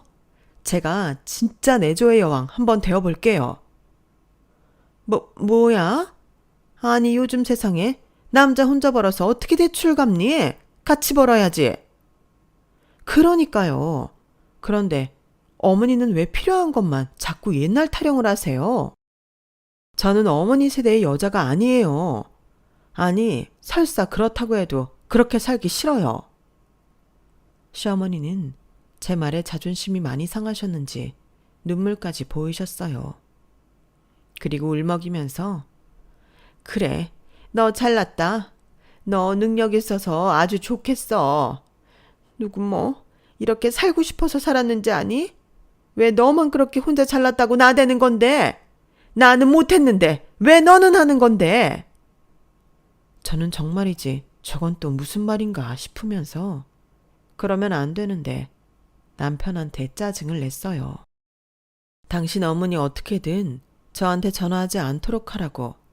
안 그러면 이사고 뭐고 그냥 이혼하겠다고 했는데 그때 제가 회사 일 때문에 하루에 4시간밖에 못 자고 휴일도 없이 정말 힘들었거든요. 거기에 이사 준비까지 하면서 몸이 10개라도 부족할 때였는데 남편만 아무 걱정 없다는 듯 헤헤거리고 다니니 그 꼴이 보기 싫었어요. 그리고 남편은 몰랐다며 미안하다고 자기가 중간에서 알아서 하겠다고 사과했는데 남편이 저렇게 얘기했으니까 망정이지 팔은 안으로 굽는다고 자기 엄마 편 들었으면 저는 아마 저희 친정엄마한테 약속했듯이 이혼하고 친정으로 돌아갔을지도 몰라요. 그리고 시간이 어느 정도 흐른 지금은 그런 남편한테 오히려 고마움을 많이 느끼며 제가 더 잘해야겠다고 생각하는데요. 어쨌든 시어머니와 남편이 대판 붙으면서 이 문제는 해결이 아닌 더 큰 문제가 되었어요. 시어머님은 장가 가더니 마누라 치마폭에 쌓여서 처가 눈치나 보고 산다고 조상님 볼 면목이 없다고 대성통곡을 하셨다는데 시아버님이 정도껏 하라고 엄청 크게 화를 내셨나 보더라고요. 그랬더니 자기가 왜 이렇게 됐는지 모르냐며 시어머니도 질세라 시아버님에게 엄청 크게 화를 내셨다는데요. 왜 나한테만 뭐라 그래? 이게 다 자기네 집 식구들 때문이잖아. 당신 어머니가 나한테 뭐라고 할 때는 왜 가만히 있었어? 난 시집 와서 단 한 번도 사람 대접받고 산 적 없어. 그러다 아들 둘 낳고 그나마 숨 좀 쉬고 살았는데 당신은 내 편 들어준 적 없잖아. 근데 얘 하는 꼴 좀 봐. 내가 지 마누라 힘들게 했다고 지 엄마를 잡아먹으려고 하는데 왜 나한테 그러는데? 며느리 불러다가 홍구멍을 내야지. 이 사람아, 아무리 그래도 그렇지 당신 당하고 살았다고 며느리를 잡나? 시대가 변했잖아. 나라고 뭐 우리 엄마가 당신한테 그러는 거 보기 좋았을 것 같아? 나도 힘들었어. 그럼 우리 애들은 우리처럼 힘들지 않고 잘 살게 해줘야지. 그깟 명의가 뭐라고? 그깟 명의? 그럼 그깟 명의라고 했으니까 이 집 명의 나도 내 앞으로 바꿔줘. 뭐야? 이놈의 옆에 내가 지금 보니까 돈에 눈이 돌았네. 생전 나가서 돈 한 푼 벌어온 적도 없으면서 힘들게 이 집 마련한 남편한테 그게 할 소리야. 왜 못해? 며느리는 명의 지가 가져간다고 하는데 나는 왜 안 되는데? 그야 며느리는 지가 돈 벌잖아. 심지어 우리 아들보다 더 벌어. 그런데 거기에 대고 뭐라고 해? 나도 우리 아들 혼자 보는데 며느리가 명의 자기 앞으로 한다고 하면 그때는 뭐라고 했지. 세상에 공짜가 어딨나? 집에서 노는 당신이랑 걔가 같아? 내가 놀아? 내가 언제 놀았어? 당신이 나를 그렇게 집안 하녀보듯 하니까 걔가 더 나를 무시하는 거야. 엄마도 참. 다인이가 언제 엄마를 무시했어. 엄마가 가만히 있는 다인이를 건드렸지. 뭐야 이 자식아? 너 앞으로 여기 오지 마. 다인인지 마인인지 걔도 여기 출입 금지야. 저 말을 하나부터 10까지 전해 듣는데 남편은 자기 엄마가 왜 그런지 모른다고 했지만 저는 어쩐지 시어머니의 삐뚤어진 마음의 원인을 알 수 있을 것 같았어요. 그리고 마냥 믿기만 하던 시어머니가 처음으로 짠하게 느껴졌는데요. 그래서 한 가지 결심을 했죠. 저는 그날 이후 참 바빴어요. 여러 가지 일로 눈코 뜰 새 없이 바빴는데 다행히 시어머니는 그날의 사건 이후 화병이 나서 저한테는 일절 전화를 하지 않으시더라고요. 그리고 형님을 통해 시어머님이 마음의 병을 얻듯 식사도 잘하지 않고 집에서 내내 누워만 있다고 하셨는데 시아버님도 그런 시어머니랑 같이 지내는 게 불편하다며 작은 방에서 따로 주무신다고 하셨어요.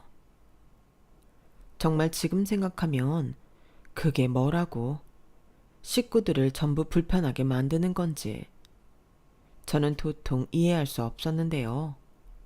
그러면서 이 문제를 뿌리부터 해결해야겠다고 생각했어요. 물론 쉽지 않은 일이었는데 저 딴에도 모험을 해본 거죠. 언제까지 시어머니와 고부 갈등을 일으키고 살 수 없는 노릇이고 지금이야 남편이 중간 역할을 잘해주지만 앞으로 어떨지는 모르는 거잖아요. 그래서 큰 산을 한번 넘어보기로 마음을 단단히 먹었는데요. 저는 급한 불들을 다 끄고 시아버님께 밖에서 따로 만나고 싶다고 연락을 드렸어요. 맛있는 식사도 하고 드릴 말씀도 있다고 했죠. 그러자 시아버님은 흔쾌히 맛있는 것을 당신이 사주겠다고 하시며 저희 회사 앞까지 오셨죠. 그리고 남편도 없이 혼자 나가 시아버님과 함께 맛있는 식사도 하고 이런저런 이야기를 하며 마치 고객사 접대하듯 시아버님의 비위를 잘 맞추려 노력했는데 이내 시아버님이 할 말이 뭐냐고 물으셨어요. 아버님, 어쩌면 지금 제가 하는 말에 기분이 많이 나쁘실 수 있는데요. 그래도 부디 끝까지 제 말 들어주시고 심사숙고 해주세요. 저 어머님이랑 계속 부딪히는 거 너무 힘들거든요. 그리고 어머님 살아오신 세월을 제가 알 수는 없잖아요. 그런데 그 한이 저한테까지 내려오는 것 같은데 그걸 끊어버릴 수 있는 사람은 제 생각에 아버님밖에 없는 것 같아서요. 그게 무슨 소리냐? 한? 네, 어머님이 시집살이를 엄청 하신 거죠? 그야, 그때는 다 그랬다. 뭐 안사돈 같은 여자도 있었지만 대부분 우리 집 사람처럼 집안에 수긍하고 살았지. 너는 모르겠지만 우리 어머니랑 할머니도 성깔이 어지간했거든. 젊은 나이에 시집와서 그 젊은 양반들한테 하루 종일 구박받으며 살았으니 한이 생길 만도 해. 그러니까요. 그렇게 죽어라 고생만 하고 살았는데 어머니는 뭐 하나 남는 것도 없는 것 같아서요. 밖에서 돈을 벌어야 일을 한 건 아니잖아요. 집안일도 노동의 가치로 따지면 엄청나요. 제가 알아보니까 집안일 해주시는 도우미 아주버니 시급이 높은 곳은 2만 원이 훌쩍 넘더라고요. 그런데 어머니는 눈 뜨자마자 집안일 하기 시작해서 주무시기 전까지 하는데 그걸 지금까지 하신 노동시간으로 환산하면 수십억은 될걸요? 뭐? 그래서 네가 하고 싶은 말이 뭔데? 외람된 말이긴 하지만 지금 살고 있는 집 있잖아요. 그거 어머님 이름도 올려주시면 안 될까요? 어머님이 그 집 사고 유지하는데 기여도 없다고는 말할 수 없는 것 같아서요. 요즘 공동명의 많이 해요. 그러니까 네 말은 네 시어머니 기분 좋게 집 반절을 떼줘라. 너 살자고 내 거 뺏어가는 거냐? 네. 대신 제가 순종적이고 희생하는 건 못하지만 그거 빼고는 잘해볼게요. 우리 마누라가 왜 뒤로 넘어갔는지 이제야 알겠네. 너는 어쩜 그렇게 너 하고 싶은 말을 어른 앞에서 다 하냐? 지금 보니 니네 부부가 참 대단하다. 하지만 나도 고민할 시간을 좀 다오. 내가 전혀 예상하지 못한 걸 네가 말하니까 마음이 좀 그래. 많이 괘씸하세요. 그래도 잘 좀 생각해 주세요. 저는 저희 남편 보면서 정말 대단하다고 생각하거든요. 자기를 낮추고 함께 사는 사람을 위해 준다는 건 결국 내가 밑으로 내려가는 게 아니라 같이 올라가는 거 아닐까요? 하물며 사랑하는 내 가족인데 위아래 나누는 것도 너무 이상하죠. 근데 어머니는 당신이 서열이 제일 낫다고 생각하시는 것 같아요. 그게 같은 여자로 너무 안 됐고 속상해서요. 어머니의 가장 젊고 예쁜 날은 돌아오지 않잖아요. 저는 저 말을 하는데 무슨 이유인지 울컥하고 말았어요. 그 모습에 시아버님이 조금 놀라셨는데 한 달 정도 지났을까? 시어머님이 저를 찾아 회사 앞까지 오셨더라고요. 그리고 얼마나 신이 나셨는지 집에 계시던 복장 그대로 오셨는데 저를 보자마자 덥석 끌어안으셨어요. 예, 고맙다. 네가 내 평생의 한을 풀어주는구나. 이거 봐라. 우리 집 양반이 진명이를 내 앞으로 해줬어. 이게 꿈이냐 생시냐? 내가 집이 있다니. 정말요? 어디 봐요. 자, 봐봐. 여기 내 이름 있잖아. 고춘희. 세상에나. 네가 내 앞으로 명의해주라고 네 시아버지한테 말했다며? 내 한 풀어주라고. 저는 감격에 차서 거의 울 것 같은 어머니를 보고 같이 울컥했어요. 그리고 살펴보니 공동 명의가 아닌 시어머니 단독 명의로 진명의를 옮겨주셨는데 그걸 보니 시아버님이 정말 큰 결심을 하셨구나 싶더군요. 솔직히 쉬운 일이 아니잖아요. 그리고 시어머니는 그동안 명의 변경하라고 저 괴롭힌 것에 대해 미안하다고 사과하셨는데요. 그러면서 사실 말이야, 내가 너 보면 부러워 죽는 줄 알았어. 너는 돈도 잘 벌고 똑소리 나고 나랑 다르잖아. 그래서 그냥 너만 보면 심술이 났다. 너는 멋지게 사는데 나는 이 모양인 게 너무 화가 나서 어떡하든 너도 나처럼 살게 하고 싶었어. 근데 너는 나보다 훨씬 더 어른이더라. 내가 정말 미안하다. 시애미가 돼서 내가 이렇게 부족해. 아니에요. 저도 처음엔 어머니가 왜 그러는지 답답하고 이해도 안 가고 짜증났는데 그 이한테 들으니까 이해가 가더라고요. 저라도 그랬을 거예요. 그리고 어머니는 이 집 명의 가질 자격이 충분하세요. 그동안 얼마나 노력하고 사셨어요. 보상 받아야죠. 어쩜 말도 이렇게 시원시원하게 잘할까? 니네 엄마는 너 같은 딸이 있어서 좋겠다. 나는 쓸모없는 아들만 둘이 있는데. 대신 저 같은 며느리가 둘이나 있잖아요. 이제부터 우리 셋이 이 집안 남자들 부리고 살아요. 그래, 그러자. 너 주말에 바쁘니? 바빠도 밥은 먹어야지.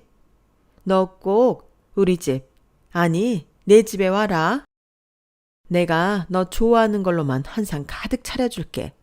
우리 그날 술도 마시고 노래도 하고 끝장나게 놀자. 네, 술은 제가 사가지고 갈게요. 그리고 어머니, 저는 소고기 좋아해요. 갈비살. 그래, 내가 아주 갈비살로 배 터지게 먹여줄게. 들어가서 일해라. 너 바쁘잖아. 우리 며느리 오늘도 화이팅해라. 사랑한다 며느라. 저는 지금도 가끔 회사 로비를 나갈 때면 그날이 떠올라요. 회사 로비에서 시어머니한테 사랑 고백받은 며느리는 저밖에 없을 거잖아요. 그리고 시어머님이 그날 얼마나 좋아하셨는지 지금 생각해도 절로 미소가 지어지는데요. 저희 엄마 얼굴에서는 단 한 번도 보지 못한 얼굴이었거든요. 그리고 그 사실을 안 저희 친정 엄마도 이해할 수 있다며 저한테 잘했다고 그러면서 며느리 말을 흔쾌히 들어준 시아버님께 꼭 보답하고 살라고 하셨는데 저희 엄마가 마지막에 그러시더라고요. 이제는 진짜 우리 딸이 시집을 간 것 같네. 전에는 남의 집에 보내놓은 딸 자식 같아서 밤에 잠도 잘 안 오고 그랬는데. 이제 엄마는 아무 걱정 안 해도 되겠다. 네 시어머니 아마 너한테 엄청 잘하실 거야. 그리고 너도 괜히 우쭐해하지 말고 잘해. 네가 잘해야 내가 욕을 안 먹지. 딸 자식 잘 키웠다는 말 듣게 네가 잘해라. 걱정도 팔자야. 그럼 내가 누구 딸인데? 최숙희 여사가 목숨처럼 끼운 딸이잖아. 저는 친정엄마한테 괜히 너스레를 떨면서 우쭐했어요. 저희 엄마가 우쭐하지 말라고 하는데 그때는 저절로 어깨가 올라가더라고요. 그리고 저는 시댁에 가면 남편보다 시어머니한테 대우받는 며느리가 되었는데요. 남편은 처음엔 아무렇지 않아 하더니 나중엔 너무 며느리만 챙기는 거 아니냐고 서운하다고 했는데, 네가 뭐가 서운해? 너는 네 엄마 고생하는 거 보고 아무것도 안 했잖아. 너도 똑같은 이 집안 남자지. 나는 허수아비 같은 아들보다 나한테 잘하는 며느리가 좋다.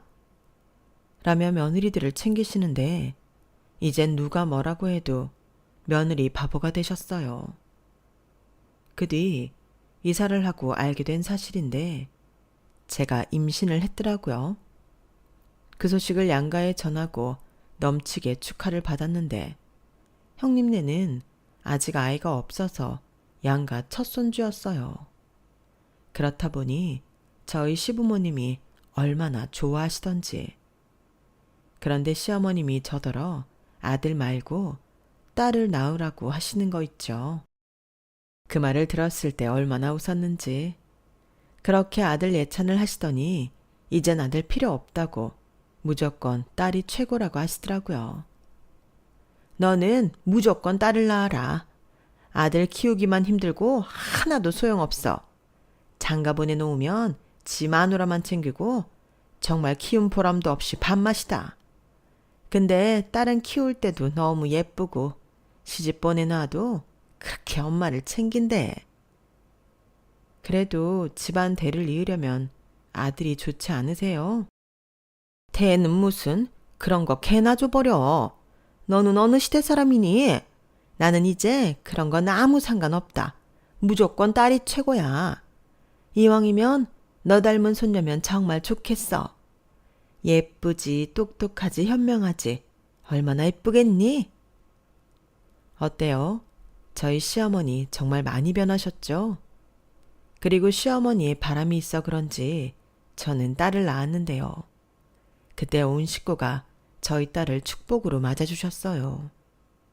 그중에 역시 저희 시어머니가 가장 많이 기뻐하셨는데, 제가 조리원에 가 있을 때도 저 먹고 싶은 거 먹인다고 하루도 빠짐없이 조리원을 오셨죠. 그리고 시어머니는 여자 애기 옷 처음 사본다며 내복부터 외출복까지 사가지고 오셔서는 얼마나 좋아하시던지. 우리 공주 얼른 커서 할미 집에 놀러 와라. 라는 말을 입에 침이 마르도록 하시는 거 있죠. 오히려 그래서 시아버님이 이젠 쥐뿔 아무것도 없는 것 같아서 마음이 허하다고 하셨어요. 저희 시어머니가 할미 집, 할미 집 할 때마다 속이 쓰리다고 농담처럼 말씀하시더라고요. 참, 그 명의가 뭐라고. 그저 우리 식구 함께하는 집이라는 게 더 중요한 걸 텐데요. 아무튼 명의는 무조건 집안의 남자 이름으로 해야 한다고 주장하던 저희 시어머니는 그날 이후 사람이 180도 달라지셨어요.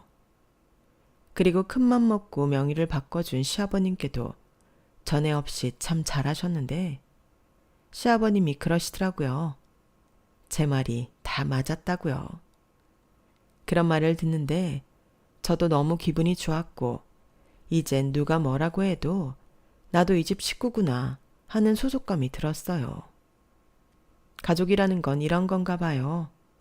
그리고 이젠 저희 시댁도 식구들이 모이면 그렇게 단란할 수가 없는데 앞으로도 내내 이렇게 지냈으면 좋겠습니다.